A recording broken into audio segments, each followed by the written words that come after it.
At the end of World War II, 1,200 citizens from the city of Weimar were rounded up and ordered into the liberated Buchenwald concentration camp. The US Army wanted them to witness a horrifying collection of artifacts found among thousands of dying prisoners. There are 2 heads which have been shrunk to 1/5 their normal size. These and other exhibits of Nazi origin are shown to the townspeople.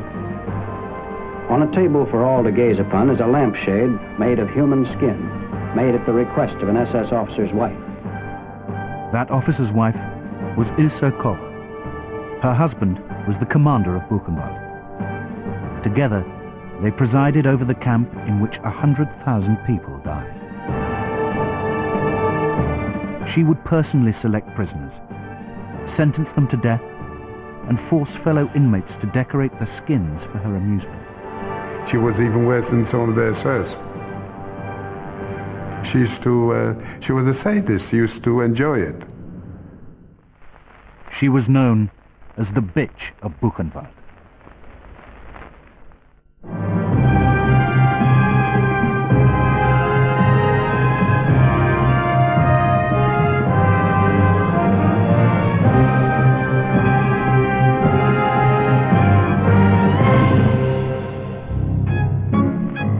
Born in rural Saxony in 1906, Ilse Koch was the daughter of a laborer. Little is known of her modest upbringing, but by the age of 15, she was working at a cigarette factory. She was not terribly well educated.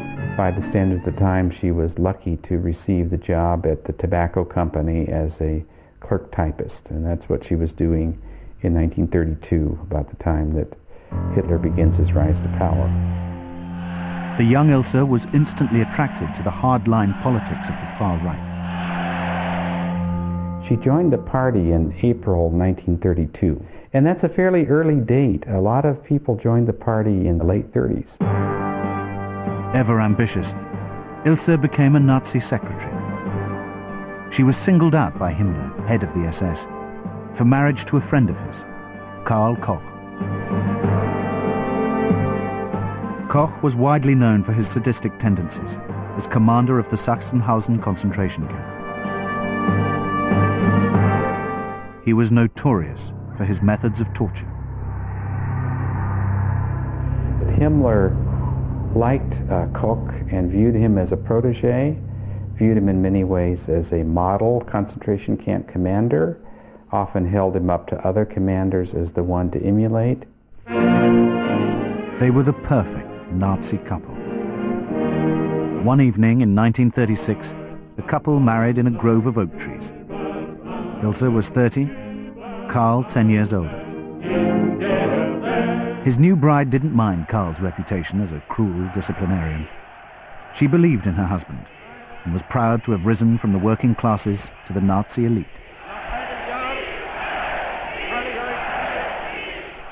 In 1937, Karl was appointed commandant of a new concentration camp and SS training center at Buchenwald. She and her husband Karl Koch arrived when the camp opened in July 1937 as the brand new commander of a brand new camp. Buchenwald was one of the first and largest incarceration facilities in Nazi Germany. It was a hostile, isolated place on the outskirts of Weimar.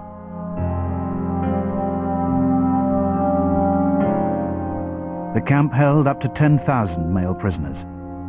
They were a mixture of Jews, Russians, Eastern Europeans, and political opponents.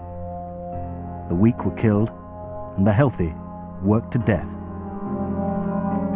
The camp was for hard labor, not extermination. Unlike Auschwitz, gas chambers weren't needed. Life expectancy was 3 months. As the wife of the commandant, Ilse led a life of luxury and privilege with her 2 children. All around her, brutality and degradation thrived. Although she had no official rank in the camp, she enjoyed the power that came with her position. She took it on herself to mingle in the camp's running and affairs. And it was that process that gave her the nickname among the prisoners of commandeuse, the woman commander. The prisoners were ruled by fear. Life was worthless and murder a daily occurrence. I think Ilse Koch was drawn into that. I think along with her husband, she began to believe that they could punish Germany's enemies in any form, however humiliating, however degrading it might be. In fact, the more humiliating, the better. Imagine a system where the rule of law does not prevail, where in concentration camps there are no laws other than the laws which are the whim of the people running the place. Terrifying, but perhaps for the people actually running the place, exhilarating. As the prisoners lived in fear of their lives, the Kochs lived in luxury. They built their dream home just outside the perimeter fence. The officers lived on a street just outside a camp. They called it Officers' Row. Rather comfortable existence with a row of what were called villas. The biggest villa was the Koch Villa, where Ilse lived during this whole time. So for her, it was something very special and extraordinary to live in a big house with even servants, that meant prisoners from the camp, doing everything for her. As the commandant's wife, Ilse began to revel in the power she held over her prisoner slaves. Well, some prisoners, for example, would park in the garden or even in her kitchen. And the reports say that it was always unclear what would happen the next moment, whether she would feel fine and everything is done well from her perspective, or whether she would say the person didn't fulfill his duties as a slave to her household, and then she could easily say he should be punished back in the camp. She liked prisoners to address her as gnädige Frau, which means gracious lady, a kind of term that would have been used to the nobility in the 18th or 19th century. To go with this title, Ilse enjoyed aristocratic pursuits. Early in the camp's history, a special riding hall was built. The Buchenwald report says it probably cost 250,000 marks to build this structure. 30 prisoners were injured or died in the construction of that riding hall, and it was mainly for her own personal use. And as a matter of fact, she took daily lessons there or daily exercise rides, at some points accompanied by music. So a band was there to play for her, creating an atmosphere a little bit like a circus. This exorbitant lifestyle was paid for by money the couple stole from prisoners. Ilse enjoyed dominating the inmates. As one of few women at an all-male camp, she would mock the dying prisoners with her sexuality. She loved clothes. She loved to wear provocative clothing. There's a lot of accounts about her wearing short skirts and tight blouses, and in fact exhibiting herself to the prisoners and the guards. She had an ongoing quarrel with several of the officers' wives, and I think became increasingly an isolated figure among them because she was so different from the rest and so showy. She would be lying in bed with a nightgown on or very, very flimsy clothing and ask the male prisoners to come and serve her or bring her food and other things. And obviously she wanted to show herself off. She wanted her body to be seen by these prisoners. So she liked to tease. Unlike other German women, Ilse didn't have to do any housework. In the Nazi ideal home, a housewife would spend a great deal of her day on chores. But if you live in a really privileged household, and of course the SS was the aristocracy in Nazi Germany, then you don't have these chores. And so all you can really do is amuse yourself. And different people amuse themselves in different ways. Some may read, listen to music, and others may go out and view concentration camp prisoners being put through their paces. She was interested in watching the punishments and did take part in that, and often ordered prisoners to be punished. One time when a work detail went by the Koch Villa, she ordered them punished because some of the men had stared at her. Ironically enough, she wanted them to stare at her, and that was the whole point of the provocative clothing. But any male prisoner who dared stare at the commandant's wife often had lashes or punishment, or perhaps even sent to the cell block, which often meant death. With time on her hands, she looked to the camp for entertainment. New prisoners had to spend their first night standing naked in the square. One of the famous stories in the Buchenwald report is that she and some officers' wives went to watch male prisoners who were standing naked at roll call, and apparently took great interest in what she saw. Temperatures could go down to 20 centigrades minus. Lots of snow, and even then prisoners would have to stay on the roll call place sometimes for hours, not only to be counted but also to punish. And some really decided better to run into the electric fence and to commit suicide to survive under these conditions. While starving prisoners were committing suicide, the Kochs went short of nothing.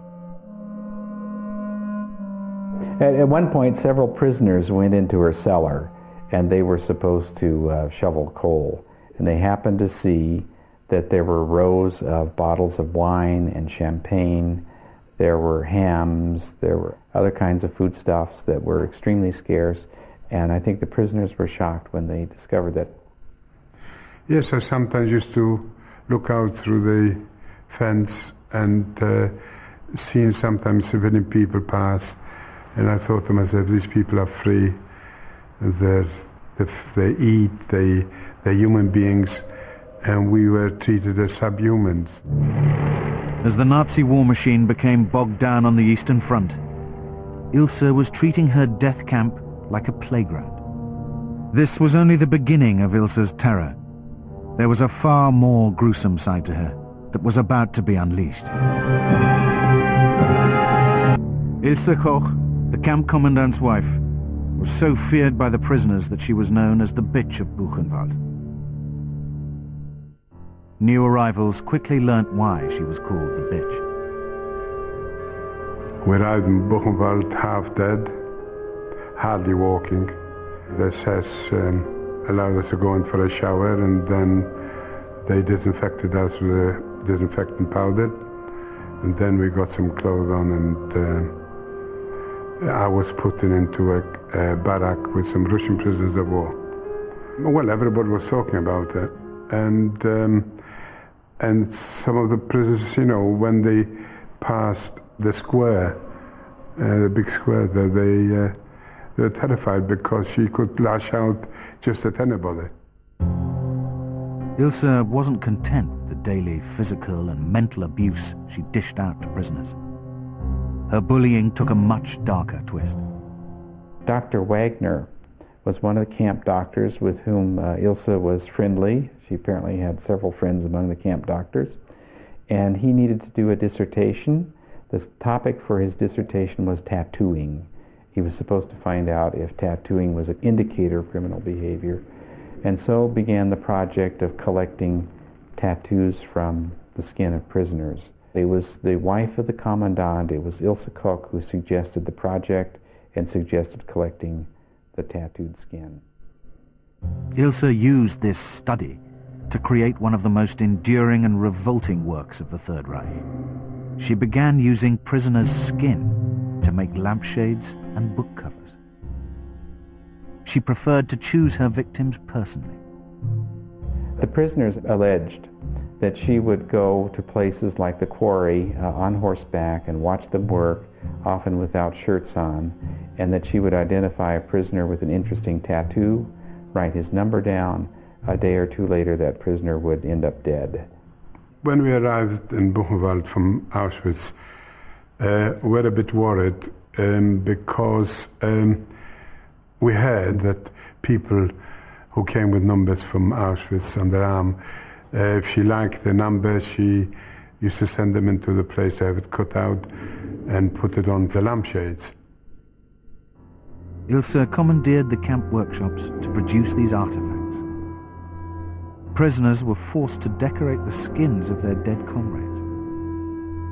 Apparently many of the objects of human skin were given away as gifts And there was a special workshop, an artist studio, actually, at Buchenwald. They bound books and they created works of art, many of which are shipped to other camps. The Buchenwald doctors were indulging in other bizarre experimentation. The pathology lab had several shrunken heads.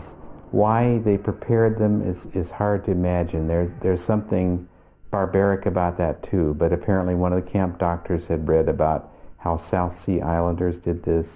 He decided to try it on a prisoner. These heads were said to have decorated Ilse's dining room, where she entertained guests and played with her children.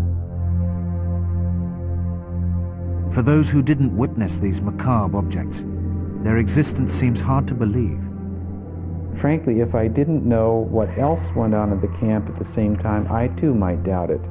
But having seen examples of medical experiments where they took organs out of living prisoners, where they had the typhus lock and they experimented with typhus, where they operated on homosexuals to change their sexual orientation, where they burned prisoners with phosphorus to see how to treat phosphorus wounds, where they shot prisoners with poison bullets.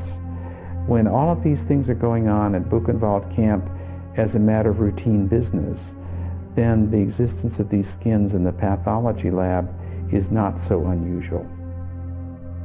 The prisoners who weren't victims of experiments faced a battle for survival. On a Sunday we used to get 2 boiled potatoes and jackets, and I couldn't eat the peels because it used to burn me. I was very thin, just like a skeleton, and as I started peeling, some Hungarian Jews came in and held their hand underneath as I was peeling and taking the peels and eating it. And I felt somehow, I've never felt so bad. Here I'm starving, and here the people taking my peels to eat, just to try to survive. It was a very pathetic situation. In total contrast to the emaciated prisoners, the high-living Kochs stepped up their racketeering. They stole gold teeth and jewelry from the prisoners and deposited the plunder in secret Swiss bank accounts. Her husband and she were trying to grab as much as they could from their position. That means they also came into conflict with rules of the SS itself.